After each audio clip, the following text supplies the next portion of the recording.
You won Alex Hormozi's and Sam Owen's competition on a platform called Skool 6 times. So we're going to walk through exactly how you did it at just 19 years old, from networking to getting clients to winning the games themselves. How did you manage to pull it off at such a young age? Well, there's many things that went into it to win the school games, and also a lot of people don't see, all the different months, all the maybe even years of trying to compete and all the things that went into it for me to be able to win or help others win as well. So, yeah, it took basically since it started before many people knew about the school games, even a month before it was released, I had a little bit of insider info that it was coming, and the group that I was in were hyping it up a lot. So I was very keen to win, interested in winning since before day one, right? So that's where it all started, the drive to win. And since then, I've, gotten close to winning and failed a few times. And then near the end of the year is when I started winning, again, back to back to back a little bit. So yeah, that's Why kind were of you how it even went. interested in winning in the first place? Like, what even do all this? I don't know. It just the first thing was a past mentor, one of the first mentors. He was hyping it up a lot and like making it like a whole challenge in the community, right? Where he was giving away a bunch of money and giving you status and things like that. On top of the incentives that school had in place. So yeah, who wouldn't want to be, winning amongst your peers, or like it was, when it's like a competition, everybody wants to win. Like there's people that like that feed off of competition, or that gets them, fired up. So that was something that fired me up. So, but it slowly became the more I got close to it, or the more I competed, is when I wanted to win the most, if that makes sense. Like because the more I knew the significance or um, the value in winning as well. Yeah, for sure. I think you probably got more feedback loops as well, right? Alex Hormozi talks about this all the time as well. It's like between the master and the beginner, where you kind of have so many feedback loops that you've picked up on around, oh, this is going well, this is going well. Well, when someone's starting out, they just like have to see money or, some big success for them to be like, oh, okay, great. When you can know something's going well with just those little things. In terms of Yeah. networking and getting clients, what were how have your beliefs kind of shifted over time before starting and now, being one of the most known people on the platform? So in the beginning, I was in a community already, like teaching this stuff, and I didn't realize it at the time, but that was something I naturally did starting out, is just engage with people. There's some people that you see in different communities that are just natural engagers day after day. You just see them like under every post and making their own post, and you know, um, I was one of those guys, and from there, it just led to many opportunities within that group itself. That's how I found my first client, which was somebody that was also trying to be an operator, and then same thing as the next client, and so on and so forth. So it was a lot more powerful than I thought, not only getting clients and things of that nature, but also connecting with others in that group, like-minded individuals, helping each other. And they also, a lot of them had their own inner groups um, from that big group, right? And I was able to participate in those because they saw some sort of, I don't know, they saw me, engaging a lot, and they wanted to add me to those groups. And from there, they were telling me their game, their sauce, their things that they were learning, and I was trying to implement and just fit in, and just make the most of what I paid for. Yeah, for sure. I think another thing is this is one of the advantages to being young, which I've also experienced, which is just like people are very willing to just teach you stuff and kind of bring you into their circle. to kind of run you through exactly what they're thinking and everything like that. Because there seems to be that bond among people working like online. Yeah, I see that a lot. Yeah, there's that. His name, for example, was Dakota. Yeah, a lot of people like see themselves in you starting out, and it's like the underdog or whatever it may be, whatever you want to call it, that they see, and they want to support and help. And yeah, and I try to be now. I also try to do the same thing for others, and yeah, it's a great feeling. But not only what I realize, people like to help others, um, but especially if you're gonna take action and they actually see like, oh, I gotten this result, and thanks to you, and that's when they feel the most fulfilled and they want to help more. Um, yeah, Yeah, because imagine, pouring your heart out to someone and they're just like, just they just don't do anything. It just kind of seems like a yeah, waste of time. I think exactly. Their time. Yeah. another thing I've experienced is finding people that you actually like. So I feel like a lot of people in the space kind of just go after anybody and just talk to anybody, and they don't even like him very much. And I'm just like, why? Have you seen that kind of across your days? What specifically? So, for example, they'll start commenting under someone's post that like they don't even like necessarily, and they like shit talk behind them and everything like that, and it just doesn't make any sense really. Because then let's play this out right to the logical extreme. You get net you network with them, and then they start mentoring you, or even it goes that far. Well, then you're not gonna like it, and you're probably not gonna listen to them either because you don't like it. So it's like, why even do Yeah, it in the first place? yeah, I agree. Yeah, it's wasting people's time, which they will, not like you even more after that. How did you approach it from like a tactical standpoint? Like, which I know is a hard question to answer because it sounds like you did it naturally. But like, how do you do it? How do you get on calls with people? How do you do that? So how do I do it networking on a tactical Mm-hmm. standpoint? Is that what you're saying? Well, I never really, some things for some people, comes natural to them. So I never really think of it like tactical. But when I look back at it, basically is I basically engage with people that I mostly like, or I like supporting people. Like I'm the type of guy that um not for every post, but if I like the story of yours or you did something cool, I just like it. If I see something that you did, I don't know, anything, I just say congratulations, X name or whatever it may be. Like I like showing because you just need to do what you would want other people to do for you, but then also not expecting nothing in return. That's the frame of mind that I was blessed to think about, or that having that frame since day one, for the most part, is just helping others or supporting others or just whatever the case may be, just having that mindset of abundant mindset of just showing love to everybody, um, and expecting nothing in return and just helping others if needed and things like that. And because of that, going back to your question, I started I started seeing people also do the same thing to me. Where when I make one post, I get like, I don't know, like before it was getting like, 50 comments or stuff, but that's also me replying and stuff. But, I started getting a lot more engagement and I see other people, it's not to like compare and stuff, but just I see a lot of people, they don't engage with other people. They don't, do all that. And then they have like zero comments or one comment.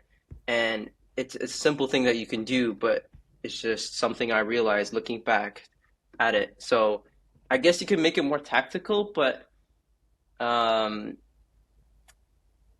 you can look at it more tactical for the people that doesn't come naturally. But if you guys read the book, I was actually just reading it, Influence, that will help you, um, you know, network better, I guess, because you're able to actually make people like you more, and it's not in a manipulative way, but in a way where you're not just asking people. Because I see people DMing me and saying like, or other people getting DM'd where they're saying like, uh, let's hop on a call. Can you help me with this?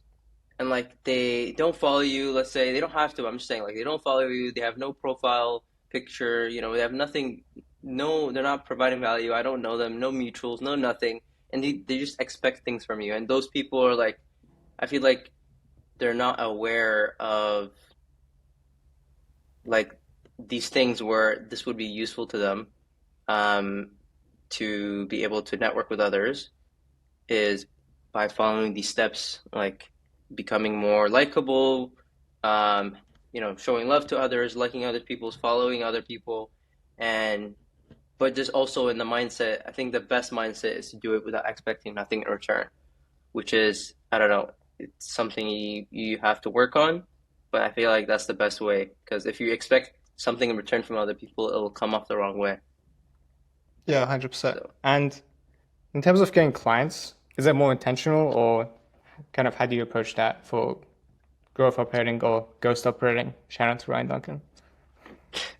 Um, to get clients, well, that like I said, that's been so you're to repeat your question to make sure I understood it correctly. You're saying to get clients.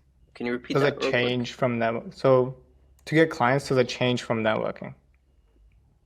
I think I do the similar thing where I just try to I give back, and but what I do differently, well, it's similar. It's just helping them with more specifically to their offers or communities and things of that nature, where like, but I don't without expecting like I don't I don't need a client to get right away, right, the next day. So it's not like I don't want to.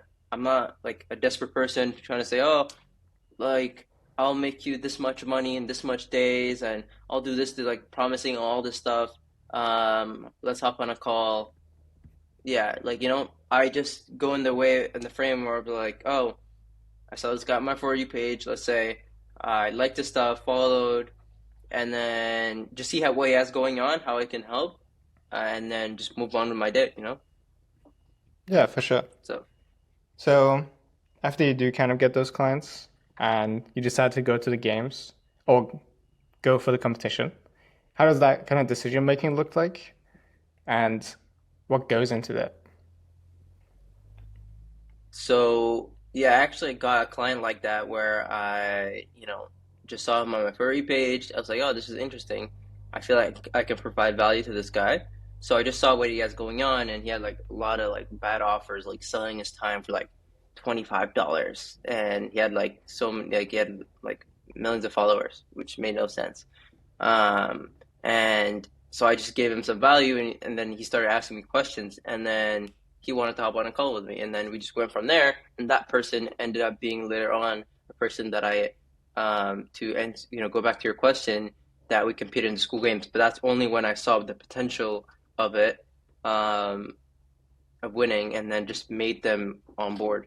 So you just have to basically run the numbers and just look at the data, look at the past winners, what it took them to win, and just compare it and see from, let's say, every quarter what it took for this category if you're in that category to win. And then you just run the math. Can you do this something similar, or just aim higher always? And can you hit this easily, or can you hit this next number, ideally? And then you just break it down to what you need to do per day. Let's say you need to get to, I don't know, let's keep it simple math. Let's say you need to get to, I think I just lost power. Are you good? So let's say you need to make $10,000, let's say 30 days, right? Um, to hit $10,000 a month, let's say you need to hit, let's say your price point is at $100, or let's say $10, $10 a month. You need to hit 10,000. You need 1,000 people or 100 people at $100 a month is at $10,000, right? So to get 100 people, you just need to divide the 100 by 30 and then do that, get that much people per day. But I recommend to aim higher because not every day you're gonna hit those, hit that number. So It's the same thing, the concept of like, oh, to make a million a year, to be a millionaire, let's say you need to make a million a year. To make a million a year, you need to divide that by 12. And then from 12, that's 83K a month. 83K a month divided by, 30 is about, or per day, it's about 2,800-ish, 2,800 a day, right? So to hit 2,800 a day, you got that break that down. I think they said something like that at the Funnel Hacking Live. Russell Brunson was saying something like that, where you got to break that down into how many, what's your product? You need to sell, let's say, $500 or let's say $1,000 times three. To hit $1,000 times three, you need to run, spend this much on ads to get this much people in your funnel and like really break it down. This much book calls and then this much closed, right? So then you know what you need to do to hit a million a year is spend this much on ads. You book this much people already, and then you close this much people, and then just rinse and repeat. So that kind of makes things a lot more simple. When I do breakdowns like that on, fulfillment calls with people, they feel a lot better about it because now they have actionable step and they understand how simpler it is to do it. Not easy, but simpler, to what they need to do. So it's not like this big thing like I need to be a millionaire. It's I need to close three people at 1K, right? So, or let's say one person at 3K, right? So, yeah, it's a lot more simplified, and then you get to your goals a lot better because then you can say, oh, let me aim higher just in case, or to make more as well. So, Yeah, yeah, that's 100%. kind of how I And see it. then Yeah. this is a question from Jenna, which is, how did commenting first on every post get you more clients? So indirectly, like commenting first, I don't know when I started it, but it's just the way I optimized or the way I had my stuff set up was helping me get first on not everybody's post, but on the people that it mattered, right? So that just because the first comment gets the most views of that post, right? So that just amplified my name, or people were seeing it everywhere, or a lot of the places that matter. Like I said, I got the most views. So that just gave me a name. Like every person that's known in school have something uh that they're known for, or something that, yeah, that makes you see them all the time, right? So that was kind of my thing for, still is a little bit, but mainly before. And yeah, that helped me get more followers on Skool, which means, more authority, which means, easier time to get clients on Skool. Like I remember I reached out to one guy on Skool, and he saw my profile and things like that on Skool, and he was basically like, he was what's it called? He was glazing me basically, and he just met me, and he's a client.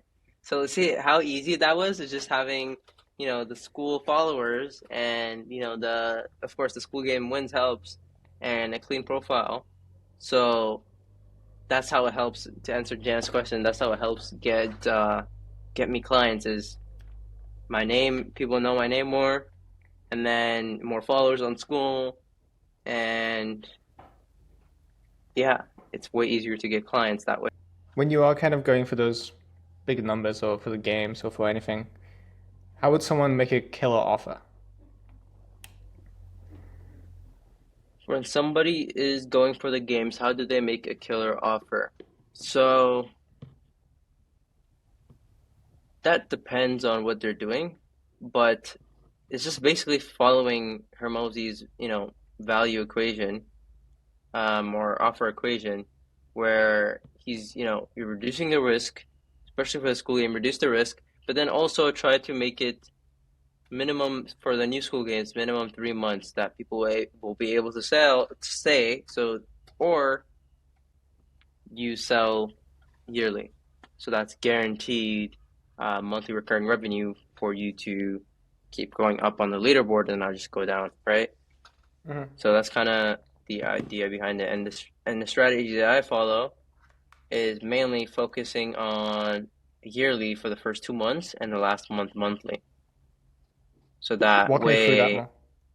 so that way you have a lot, you got a guaranteed MR going up in the 2 months. So while everybody, let's say they're getting monthly, mostly people mostly get monthly because it's easier to sell, lower price point. So people are getting monthly, and then those people actually churn. Most of them can churn in the next month or the third month, right? So that means you'll be it's fake MR. With fake, I don't like fake MR in the school games because it makes it harder for you. Because basically, it makes you seem like you're doing well, but then in reality, you're not. So it's inflating the numbers so that most people will chill off, and then you're actually going to be doing worse because most people are going up in the last month, and you're kind of going down because you're selling people monthly in the first 2 months. So the best strategy to guarantee like each dollar coming in is almost guaranteed to help you keep going up is yearly for the both 2 months and then a monthly for the last month.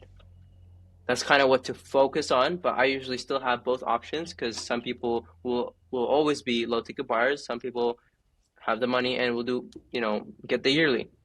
So you just have to like the same way I think Hermosi gave this example. We like referring Hermosi because he's the GOAT. But he talked about the popcorn, if I remember correctly, the popcorn analogy where companies move the medium, they move around the popcorns to make you pay a certain to make you pay certain popcorn. So the let's say the medium, they move it closer to the large price, and there's not much difference in the price point. You're probably gonna get the large because most people want to buy a good deal, right? And there's gonna be people that always buy the cheapest option. That's fine. You have that for them, or you don't. That's fine. Or you have, and then you have the people that always buy the premium thing, right? And then you have the people that just buy whatever makes sense, right? The best deal or what the most popular option and things like that, right? So you just have to play around with the prices. If you want people to buy the medium, then you make the medium more enticing. You make it more like a discount, make it feel more like a discount than the large. So that's kind of the idea behind the monthly and the yearly. Is if I want people to pay the yearly, I make them see the discount by like not reducing the price of the yearly. Most people do is by kind of raising the price of the monthly, so that you're not really changing the yearly. But also be careful on changing prices because once you change it a certain amount, it's it's easier to go higher. It's better to go higher, but not lower, because people that are already inside and they see you reduce the price, it's not a good look. So yeah, always keep that in mind. Yeah, 100%. And in terms of the medium and the large popcorns, I would say as you kind of get more into Yeah, the space, you understand how relative people think about numbers. So people don't really think in absolutes. That's just a natural human flaw where people don't think, oh, this is like $5.60. They look at the thing that's above it and then they see what it is relatively, and then they make a choice about if it's a good deal or not. So exactly. go ahead. Do you have any? That no, that's the thing. Like having one price is like they'll be comparing you most likely with other programs potentially, right? But if it's two prices, then you kind of put them in a frame where they got to pick between those two, right? So that's a one thing I learned from a sales coach is that people like having option or the illusion of options, but what you want to make it is like you whatever they pick, it's a win-win for you, right? So that's kind of how you have to think about it, and having both of those options always great. Like you said, like it price anchors them once they see the yearly. Let's say the yearly is 10K, and they see the monthly is, you know, for some reason, let's say 150. That makes people want to buy the 150 a lot more because it feels like they're getting the same thing for the 10K. Let's say, just hypothetically. Yeah. We are going to do a new segment on the show. So, 5 questions, or probably less. You get a minute to answer, right? Yeah, And it's going to be around monetizing audiences on different platforms. So, Skool. Okay. yeah. First one, let's go with Instagram. How would you monetize an Instagram. audience from Instagram? So funny you asked that. So I'll talk about the TikTok for another time, but Instagram is ManyChat CTAs is a great way to get people into your funnel. Gets a lot of people a lot easier to go down your funnel. Link in bio, a lot of people use this. So these are like the best practices. But just try it in general to keep in mind is keep it simple. Keep your funnel simple. But ManyChat, Instagram bios, stories is a good way to get like a direct, CTA as well. And then yeah, so I think those are like the main ones on top of my head right now is ManyChat, stories, and last one, link in Sick. bio. Yeah. Let's go with YouTube. How would you all? You, How would you do it for YouTube? YouTube, what I've seen, I haven't worked with too much clients on YouTube, but for YouTube, what I've seen is link in bio, of course, and or they tell them to, but basically, like, there's only mainly one way to convert people from YouTube is the link under the video or the channel, or even they have like the section community post, if you know what that is. They have um, different CTAs there and nurture people there. So there's not too much to it, I think but retargeting ads as well for yeah, both YouTube as well and Instagram. Those are yep, generally pretty OP. yeah.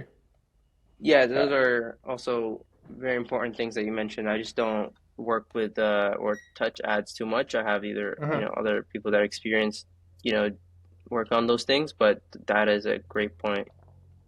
Cool. You actually did it early that time. Let's go with TikTok. How would you TikTok. monetize TikTok? So, okay, I'll wait for you. Let me just grab my water.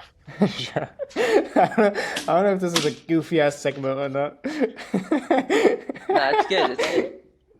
I kind of It's like it. good. Uh, does me showing the clock like give you anxiety? I feel like it's like A five, little, 10 seconds. not too much. Okay, sick. All right, how would you ready? Yeah. How would you monetize an audience from TikTok? So I actually worked with a client that had a big TikTok, so this is a good one. And I also asked Hermosi himself about how to monetize best TikTok, and he said this guy that was making, I think 800K a month with a very small niche like TAM, which is total addressable market, like that didn't have a big market essentially. And he said simply just to say DM me on Instagram, DM me word on Instagram, or DM me on Instagram, something like that, where people trust Instagram, they go there. And another way that my client did really well with is TikTok Lives. So that's another way. So TikTok Lives, doing a bunch of those and just telling them to check the link in bio if the thing is directly there in link in bio. And then the other ways that I've seen, I don't know if I've seen this too much, but people also do like a many chat for TikTok. Um, but yeah, basically link in bio, CTA, go straight to Instagram and TikTok lives, and also there's ads too. But yeah, Perfect time. Makes sense. And let's say they do all this, they monetize, they build a killer offer, and they go to the games. Actually, someone kind of take advantage of paying at the games. That's what I meant for the most part. advantage. That's a good question. I think just being prepared for everything is advantage, but is meaning is doing knowing what you're getting yourself into. So knowing the planned schedule, you should have a schedule once you win, and basically meeting people, like almost try to meet everybody there. There's not, it's not like a huge group, it's a decent amount group, but just try to meet everybody, get people's contacts, um, you know, connect with them outside of the event too. And basically the learning part should be all recorded, but also there's the people talk and, you know, give value outside of the recording too. So that's the part where you need to take notes or have some kind of, I don't know, recorder or something like AI recorder on your laptop or phone or whatever the case may be, like, you should try to let them know as well. But basically, just having because you get a lot of these masterminds and places where you connect with these people, you get a lot of good ideas and gems. So just make sure you're, like an AI recorder, like I mentioned, or noting it down so that way you can actually implement after. Because a lot of this time, like for example, Funnel Hacking Live, I learned a lot, but since it wasn't recorded, sometimes you have to go to the bathroom break or you have to go see this person, things of that nature, and you miss a lot of the gems. And also since the presentations are like 9 minutes long or 10 minutes long, whatever, how long it wasn't too long. They go quick at it, right? So having that recording is important and notes and things that you can look back on and just focus a lot more on the things that you can't get after the event, which is meeting the people, getting some content if that's something that benefits your business, um, and things of that nature. That makes total sense. So, from the masterminds you've been to, what are the top things you've learned from them? That's a good question.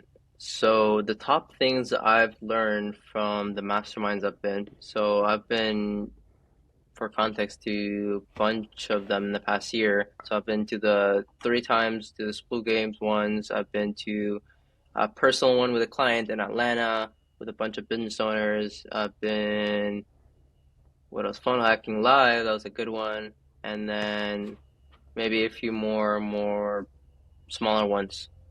So the top things I've learned that's a thing that I learned is that I need to have the recordings of all these events and have it AI and have it or notes like proper notes because I did take notes in all these masterminds and most of these masterminds, but you kind of have to. That's one mistake I did. Some of them didn't ask for the recording or things like that. But a lot of the things is just like content. So for each event, it was a different point. So to summarize it, there is for the funnel hacking live, for example. I think just having crafting offers. I think that's one of the biggest gems I've learned is like for each for if you let's say you wanted to go to the Skool Games, right? And let's say you had to pay for the trip, right?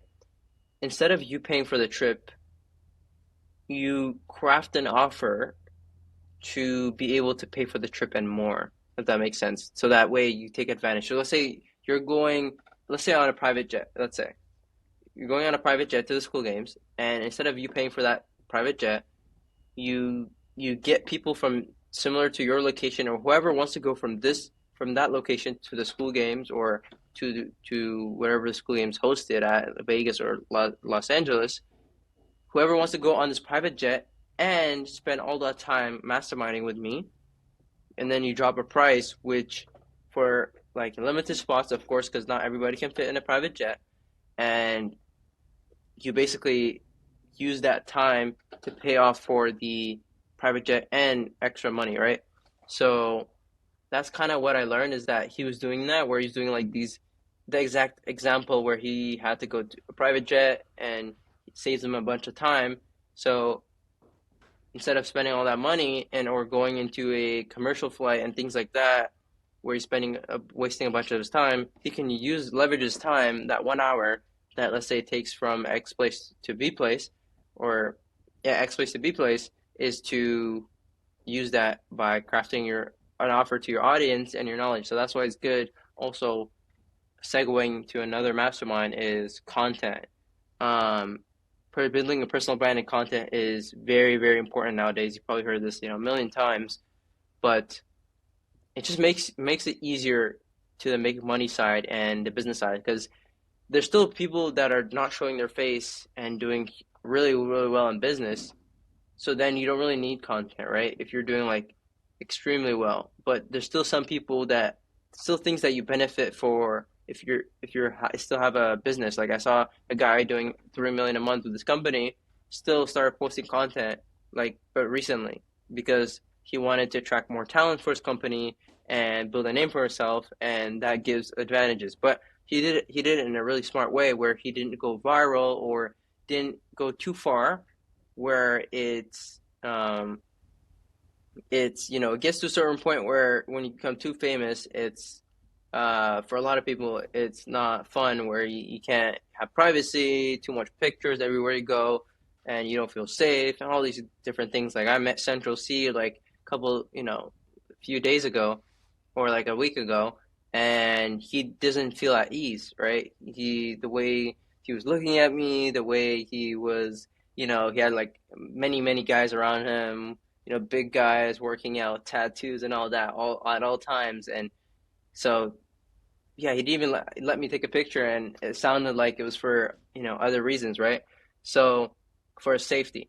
So that shows like you don't want to get, well, for as a business owner and stuff, you don't want to get to that point, but content serves and nowadays a really important factor where it just makes your life a lot easier in so many different ways. With it is opportunities, talent, um, you know, getting access to different events, speaking at events, growing your name, and then some people want to also sell an offer and things of that nature. So yeah, those are like probably the biggest gems I've learned is content, crafting offers, and then of course there's other things I learned from these masterminds, but those are like the things that I can think of on top of my mind. Yeah, I think in touching on the fame a little bit, since the algorithms are so good at directing content now, you really don't have to go that broad. So you can just have niche fame and kind of have a lot of the advantages of a personal brand without necessarily having the disadvantages, which is like privacy and all of that, from my Privacy, understanding. safety. Yeah. Yeah. So yeah, I agree. It's called, I think they're calling it like micro personal brand or something like that. So yeah, I've seen people make, hundreds of thousands. Like I know a guy that was making 100,000 a month with just like 5K on Instagram at the time and like 2K, 3K subscribers on YouTube, right? Where he's just making straight niche content and selling a high ticket offer. So yeah, that shows you the power, and he doesn't. He's basically getting the advantages of a personal brand, and then not getting the disadvantages of a personal brand. Because a lot of, I don't know, you heard Kirby talk about this, where you want to have some most people you want to have like the niche fame where it's like where it matters, right? So like the events that you go and things like that where it matters more is when you get it, and then when you're not, then you have peace and privacy. So I think it's a great concept. Of course, if you want to be famous, like really famous, that's go ahead. That's I'm happy for you. But if for most people don't want to be that famous, but you shouldn't let that be an issue for not starting content. Especially if you want the advantages of the content, right? So yeah, that's something that takes time to Yeah. realize. And same thing as Hermosi, he continued doing business and was like, oh, these 18 or 20-year-old billionaires, and that know almost nothing about business comparing to him, were making heaps amount of money, and he just got furious or something like that, and he just said like, there's something that if somebody's making more money than me, there's something that they know that I don't know. So he figured that out. It was content, and then he just went all in on it. So yeah, Yeah, 100%. What is your biggest hear me out about making money on school? The thing that everybody disagrees with you on. you only need one community. Like I still believe in the free community and things of that nature, but I really like the idea where Sam and other people, what I've seen is they like to focus and put their attention on one thing. So having one community, even though the free to paid model is nice and things of that nature has its pros, but focus also has a lot of pros as well. So yeah, having like complicated funnel and this and that, and like many layers is cool and has its pros and has its for different people, it has its preferred, right? For like every person should have like so there's many ways to funnel people and or to have different funnels, but each person have different advantages and disadvantages, so they need to play it for them. But I still believe that keeping things simple and having one community is ideal. Yeah. Where So should that's people kind check you of I'm out? still saying it. I'm still Go saying ahead. it in an agreeable way, but yeah, Very good. yeah. Guys, I agree with completely what we said, but fuck you all. No, I get what you mean. Cool. Where should people check you out? School.com/wins. No, I'm kidding. I Uh, mean, you're good. Prince. People can find me at Prince.Zerihun, my last name, and I think it's similar for many of the platforms. And yeah, at Prince School at Prince for my profile. So on You got School. anything coming soon? Any drops? Any Any secret what? projects? Any secret Yeah, projects? I'm working on some secret projects. Yeah. Any hints? No hints? Not at all? Just, ooh, ooh. Got it.